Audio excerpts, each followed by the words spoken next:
আসসালামু আলাইকুম। সাদা ভাত, পোলাও বা পরোটার সাথে বিফ চাপটা কিন্তু দারুণ লাগে।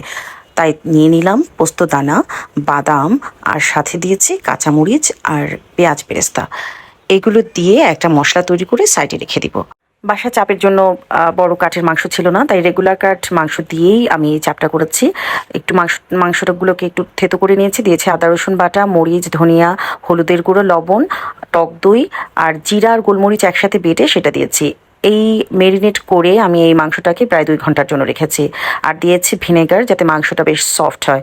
পেঁপে বাটা দিলে খুব ভালো হয়, কিন্তু বাসায় কাঁচা পেঁপে ছিল না, তাই দেওয়া হয়নি। আর তেলের সাথে ঘি মিশিয়ে তারপরে আমি এই চাপের মাংসটাকে একটু ভেজে নিলাম। এই মাংসের ভেতর থেকে যে পানিটা বের হয়েছে, সেই পানিটা টেনে যাবার পরে আমি অল্প একটু মশলা ধোয়া পানি দিয়েছি যাতে সেদ্ধ হয়। তারপরে সব পানি যখন একেবারে টেনে আসবে, তেলটা যখন ভেসে উঠবে, ওই সময় আমি ওই যে মশলা তৈরি করেছি প্রথমে, সেই মশলাটা দিয়ে দিলাম। এখন আর বেশি অপেক্ষা করা যাবে না।